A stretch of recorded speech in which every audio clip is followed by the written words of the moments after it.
Jemaat yang dikasihi oleh Tuhan, ibadah raya pertama yang disertai dengan pelantikan penatua majelis dan pengurus seksi, kita lakukan dengan pengakuan bahwa pertolongan kita datang dari Tuhan, pencipta langit dan bumi serta segala isinya.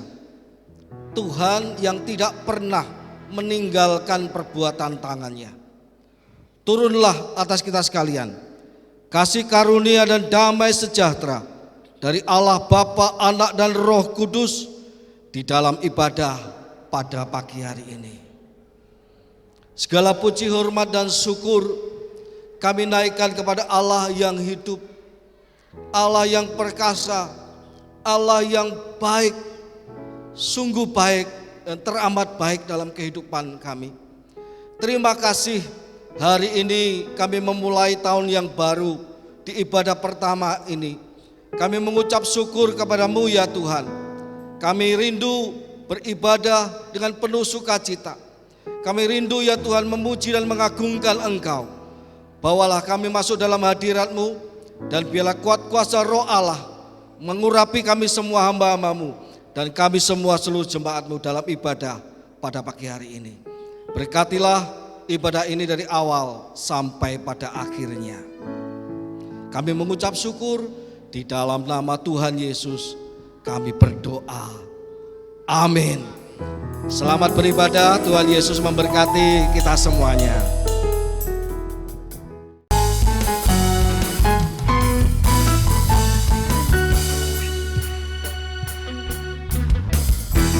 Hari ini hari yang telah dijadikan Tuhan, mari kita bersuka. Hari ini hari yang telah dijadikan Tuhan, mari kita bersuka di dalam siapa? Dalam Tuhan Yesus. Bersuka di dalam Tuhan. Kita angkat tangan kita ya, 1, 2, 3. Bersuka, bersuka dalam Tuhan. Mari bersuka, bersuka citalah. Oh bersuka, bersuka dalam Tuhan. Sekarang bersuka.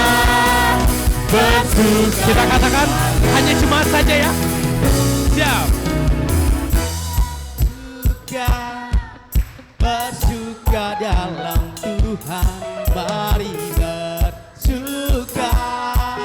Bersuka. Lebih keras lagi katakan. Bersuka. Bersuka dalam Tuhan. Sekarang bersuka.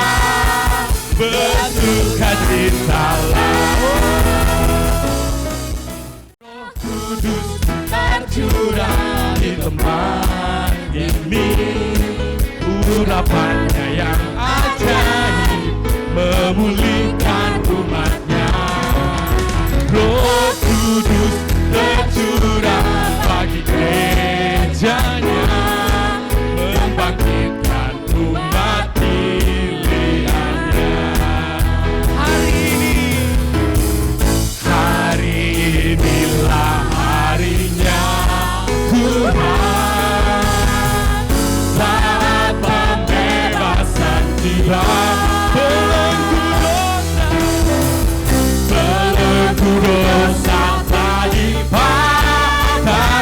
Sama-sama katakan, mari bersorak bagi 1, 2, hey. Aku baru tercurah, penuhi umatnya dengan sukacita. Minyak baru tercurah, urapi umatnya, nyata kuasanya. Katakan sekali lagi. anggur baru tercurah, penuhi umat. sukacita. Minyak baru tercurah, urapi umatnya nyata. Katakan anggur baru, anggur baru tercurah, penuhi umatnya dengan sukacita. Minyak baru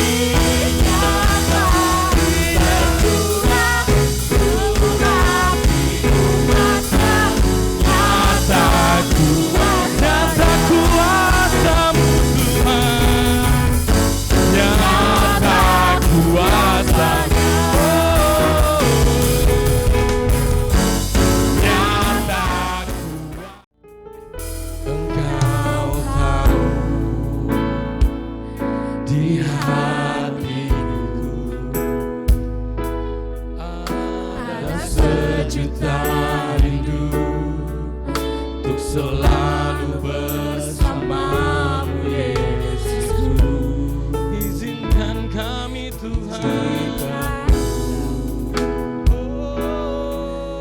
menyenangkan hatimu lewat nyanyian hatimu. Biarkanlah ku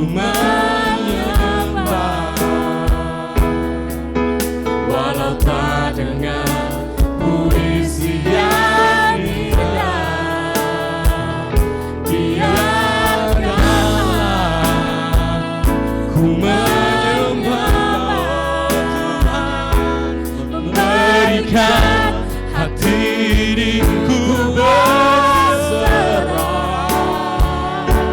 dengan penuh kasih sayang. Biarkan Tuhan aku menyembah, biarkanlah ku menyembah walau tak dengan puisi yang indah. Biarkanlah ku menyembah, memberikan hati diriku berserah dengan penuh kasih sayang. Biarkan Tuhan aku menyembah. Mari kita siapkan hati kita. Biarkanlah ku menyembah walau tak dengan puisi yang indah. Biarkanlah ku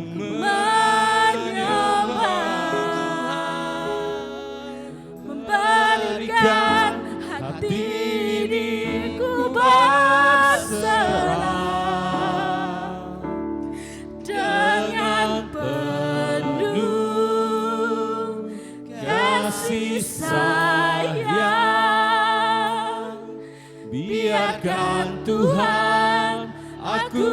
Saya rindu hanya jemaat saja yang menyanyikan pujian. Kalau kami ini adalah umat tebusan-Mu ya Tuhan, apakah kerinduan yang paling dalam di dalam hati kami, kecuali seumur hidup kami mau menjadi penyembah-penyembah-Mu. Bahkan kelak ketika kami ada bersama-sama dengan Engkau dalam kerajaan-Mu, kami pun adalah penyembah-penyembah-Mu ya Tuhan. Terima kasih, kami mengucap syukur kepadamu. Kami boleh menikmati hadirat-Mu dalam pujian penyembahan kami. Engkau yang memberikan sukacita dalam hati kami yang melebihi segala akal. Engkau juga ya Tuhan yang menolong kami menjalani kehidupan ini. Dan firman-Mu yang kami dengarkan tidak lain dan tidak bukan adalah pelita bagi kami, yang menuntun langkah-langkah kami dalam berpikir, dalam berucap kata, dalam bertindak. Maka berfirmanlah Tuhan, terangilah hati kami, terangilah jalan kami dengan firman-Mu itu. Biarlah kuat kuasa Roh-Mu memampukan kami memahami firman-Mu dan memampukan kami melakukannya. Terima kasih Bapa. Kami siap mendengarkan firman-Mu. Di dalam nama Tuhan Yesus kami berdoa. Amin. Silakan duduk Bapak Ibu sekalian yang dikasihi oleh Tuhan.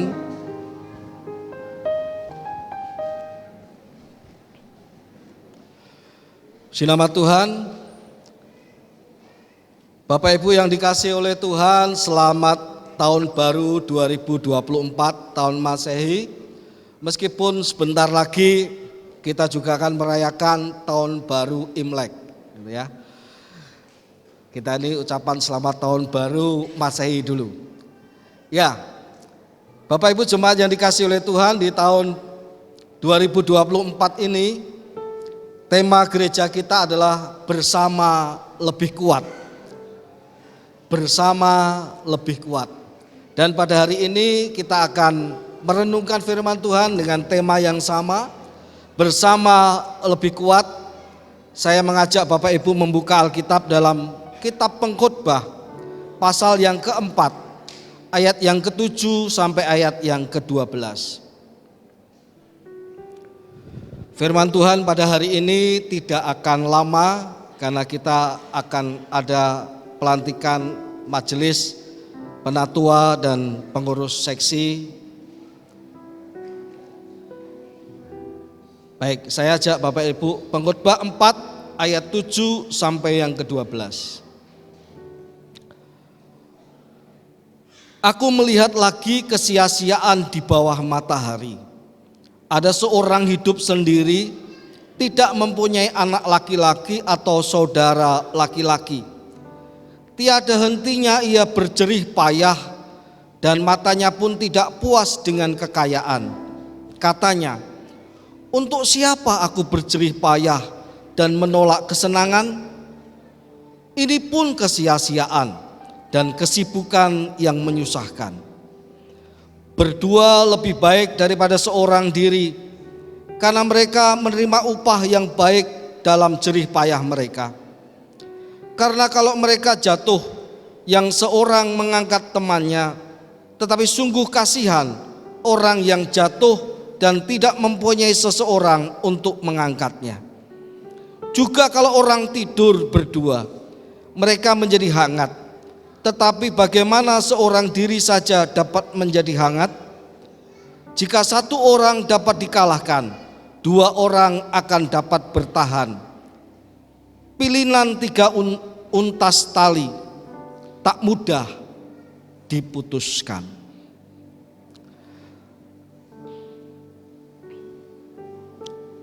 Amsalnya jangan nih ya. Bapak Ibu jemaat yang dikasihi oleh Tuhan,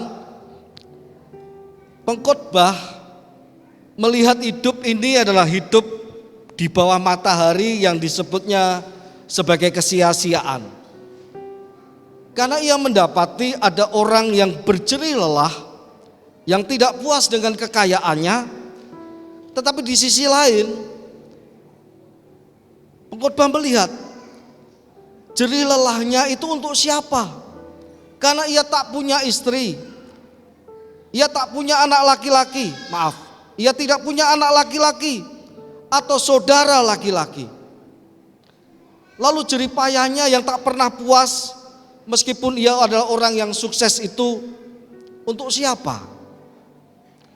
Untuk siapa ia sedemikian lama menolak kesenangan, tidak mau menikmati hidup? Taunya hanya kerja, dan kerja, tidak bisa meluangkan waktu untuk refresh, untuk sedikit waktu menikmati masa liburan begitu ya. Maka kemudian pengkhotbah pun berkata, ini pun adalah kesibukan yang menyusahkan. Bukan hanya itu saja, kita pengkhotbah melihat bahwa hidup di bawah matahari ini sia-sia saja. Karena baik orang benar ataupun orang tidak benar, sama-sama tidak bisa lepas yang namanya dari pergumulan hidup, dari kesusahan.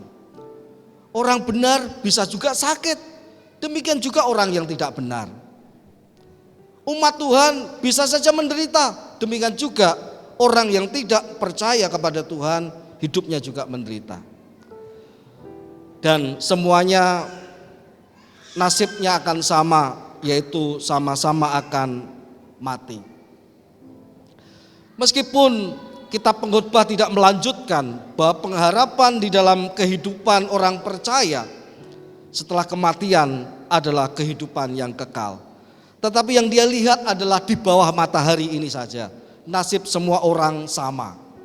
Orang benar, orang tidak benar suatu saat akan mati di bawah matahari ini.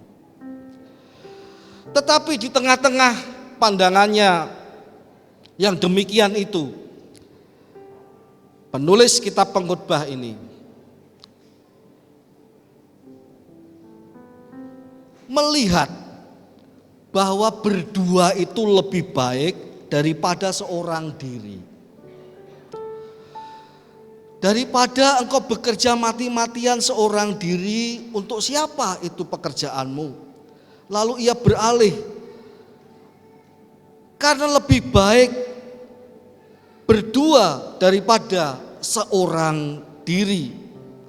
Pada ayat yang ke-9 di sana dikatakan, berdua lebih baik daripada seorang diri, karena mereka menerima upah yang baik dalam jerih payah mereka. Kita mungkin agak sedikit bingung dengan maksud ayat ini. Berdua lebih baik daripada seorang diri, karena mereka menerima upah yang baik dalam jerih payah mereka. Apa maksudnya? Maksudnya sebenarnya demikian. Berdua itu lebih baik karena berdua itu mengandung sebuah keuntungan. Dari setiap upaya atau jerih payah di muka bumi ini, kalau berdua itu lebih baik daripada seorang diri. Artinya kalau seseorang berjerih payah seorang diri, ia hanya bisa menikmati untuk dirinya sendiri. Ia tidak tahu bagaimana menikmati bersama-sama dengan yang lain. Tetapi kalau berdua, itu orang akan bisa menikmati hidup bersama-sama. Dengan kata lain, berdua itu lebih bermanfaat daripada seorang diri. Maka ada 3 hal yang ia sebutkan yang menunjukkan dari maksudnya di ayat ke-8 ini. Yang pertama ayat 9, ayat 10. Karena kalau mereka jatuh, yang seorang mengangkat temannya, tetapi sungguh kasihan orang yang jatuh dan tidak mempunyai seseorang untuk mengangkatnya. Inilah maksudnya. Berdua itu lebih bermanfaat. Kenapa? Kalau ada seorang temannya yang jatuh, yang satu akan menopang dan mengangkatnya. Tapi kalau orang itu seorang diri dan andai kata ia jatuh, betapa kasihan dia sebab tidak ada orang yang mengangkatnya atau orang yang menolongnya. Bapak Ibu sekalian yang dikasihi oleh Tuhan, ketika pengkhotbah itu mengatakan berdua lebih baik daripada seorang diri, bukan maksudnya mau berhitung berdua, dua, tidak. Maksudnya lebih dari itu. Maksudnya adalah hidup bersama itu lebih baik. Hidup berkomunitas itu lebih baik. Karena dalam hidup berkomunitas itu orang bisa saling tolong menolong. Orang bisa saling diperhatikan dan memperhatikan. Demikian juga kita dalam hidup berjemaat. Hidup bersama ini, hidup berkomunitas sebagai saudara-saudara dari Yesus Kristus, keluarga Isa Al-Masih, lebih baik daripada seorang diri.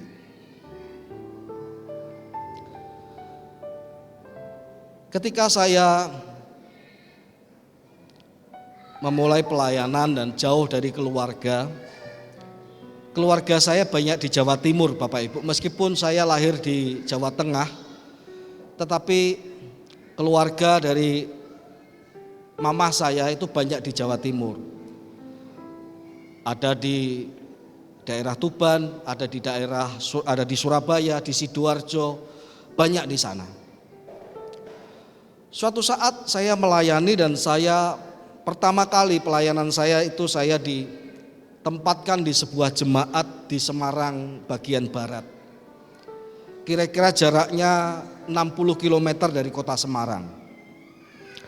Lalu saya masih ingat kata-kata papa saya waktu itu. Kamu ndak usah khawatir. Meskipun kamu jauh dari papa mama, meskipun kamu itu jauh dari sanak famili, karena di Semarang Barat saya tidak punya saudara. Tapi ayah saya berkata, jemaat itu akan menjadi saudaramu. Jemaat Tuhan itu akan menjadi saudaramu. Dan betul Bapak Ibu sekalian, jemaat Tuhan itu bukan hanya menerima perhatian dari hamba-hamba Tuhannya, tetapi nyata dalam kehidupan jemaat itu memberikan perhatian dalam hidup hamba-hamba Tuhannya. Betul. Jemaat itu memberikan perhatian kepada hamba-hamba Tuhannya. Meskipun di sana berkat kasih tidak banyak, tetapi jemaat Tuhan itu dari hal kecil memberikan perhatian sebagai wujud satu saudara di dalam Tuhan. Apalagi khususnya kalau mereka tahu ada hamba Tuhan yang sakit, mereka tunjukkan perhatian juga seperti itu. Sama seperti hamba Tuhan menunjukkan perhatian kepada jemaat yang sedang mengalami sakit dan pergumulan.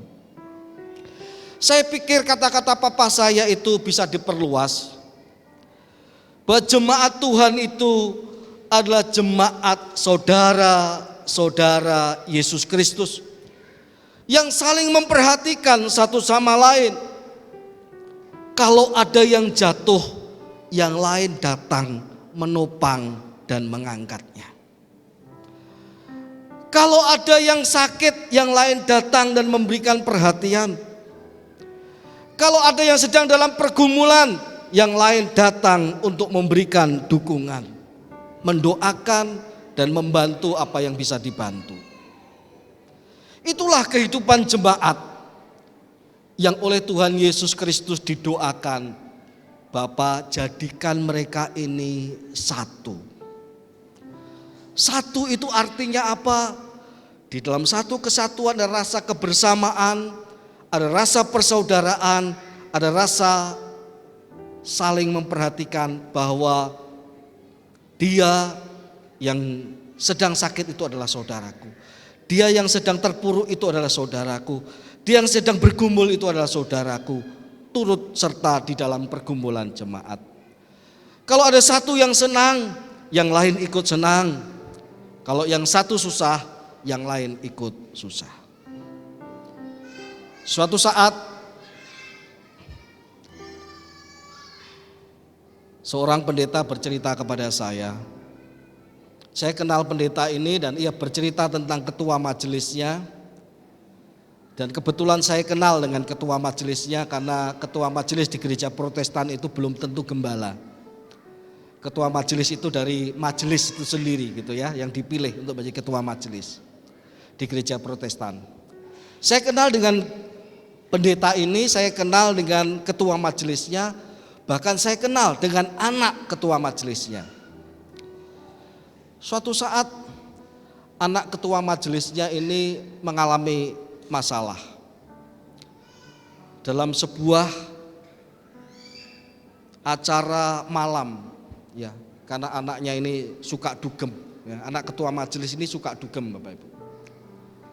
Di dugem itu ia diperkosa beberapa laki-laki sampai hamil dan tidak tahu siapa ayah dari anak yang sedang dikandungnya itu. Sang ketua majelis terpukul sekali lalu berkata kepada pendeta, saya mau mengundurkan diri dari ketua majelis sebab saya merasa tidak pantas menjadi ketua majelis karena anak saya demikian ini. Lalu ia minta izin kepada pendeta untuk meminta maaf di hadapan jemaat. Diberi kesempatan oleh pendeta untuk meminta maaf. Ia cerita kepada jemaat, itu salah saya. Saya tidak pantas menjadi ketua majelis. Saya mau mengundurkan diri. Dan tidak disangka Bapak Ibu, bukan penghakiman yang diterima oleh ketua majelis ini, kata pendeta yang cerita kepada saya. Tetapi hampir banyak jemaat itu menangis.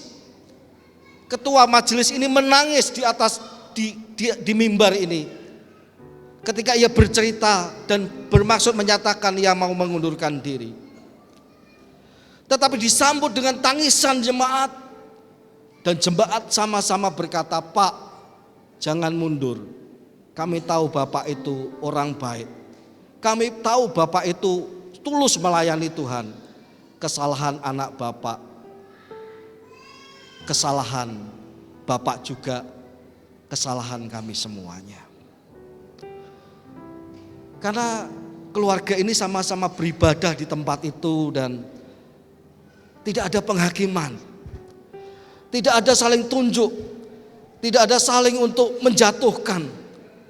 Dan Bapak ini pendeta ini cerita, karena support dari jemaat, Bapak ini tidak jadi mundur dari ketua majelis. Ia tetap menjabat ketua majelis dan melayani dengan baik hati, dengan ketulusannya. Bapak Ibu jemaat yang dikasihi oleh Tuhan, bukankah itu sebuah rasa persaudaraan? Kalau yang satu jatuh, yang lain menolong. Kalau yang satu membutuhkan, aku yang punya memberi. Kalau yang lain itu butuh topangan, aku yang punya pengalaman nasihat, aku menasihati. Demikianlah yang dikatakan pemazmur, di tengah-tengah dunia ini berdua lebih baik daripada seorang diri. Mari Bapak Ibu lihat kanan kirinya. Tidak usah tengok ke belakang ya, kanan kirinya saja. Lihat kanan kirinya. Nah, Pak Andi lihat istrinya, oh Bu Lora. Tiap hari saya lihat ya. Kanan kiri kita mungkin adalah istri saudara kita, tapi dalam kehidupan jemaat, kanan kiri kita, muka belakang kita adalah saudara-saudara kita dalam Tuhan. Amin. Amin. Mari bersama membangun kebersamaan ini lebih kuat lagi. Gereja Isa Al-Masih Pontianak dikenal dengan kebersamaannya. Gereja Isa Al-Masih Pontianak dikenal dengan kekeluargaannya.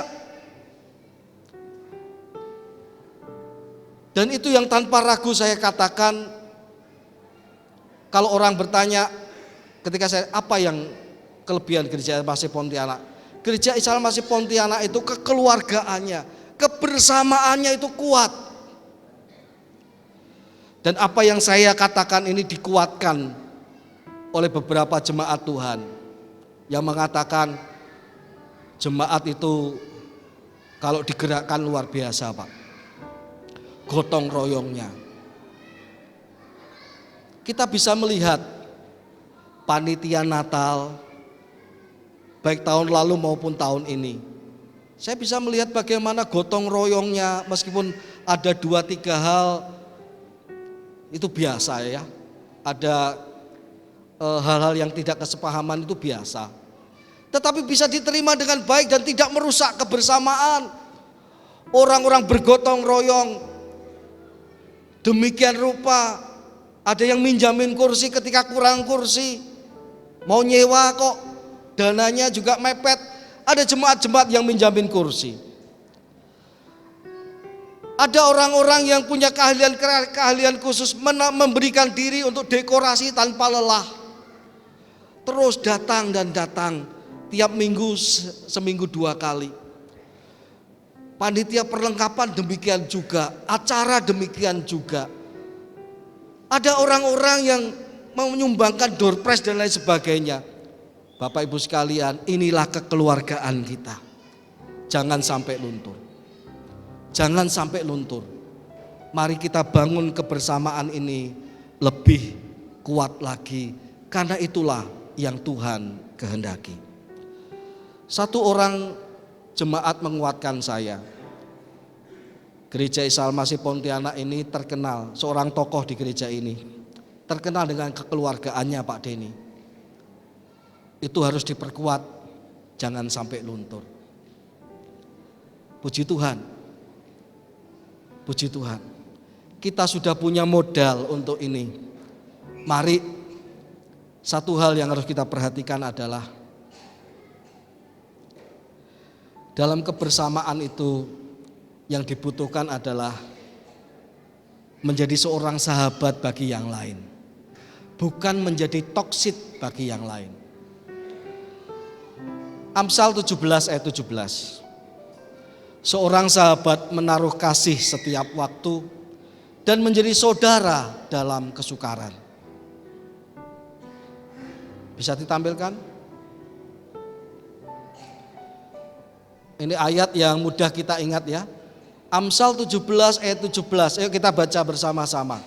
Seorang sahabat menaruh kasih setiap waktu dan menjadi seorang saudara dalam kesukaran.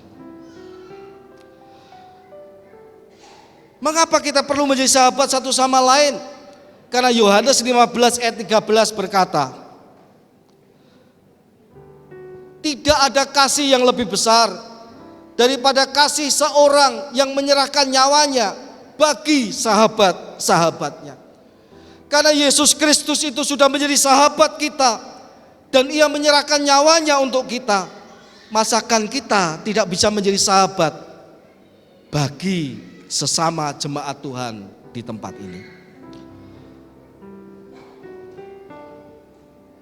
Bapak Ibu sekalian yang dikasihi oleh Tuhan,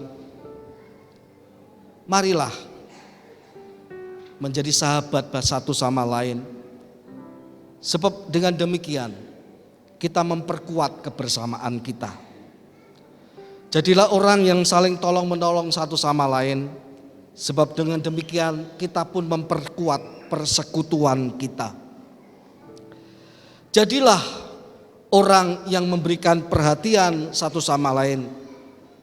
Sebab dengan demikian kita menjaga kehendak Tuhan dan melakukan kehendak Tuhan, yaitu menjadi satu tubuh di dalam Yesus Kristus, meskipun berbeda-beda, fungsinya satu, untuk kemuliaan nama Tuhan. Nasihat kedua, nasihat ketiga dari pengkhotbah ini saya tidak lanjutkan.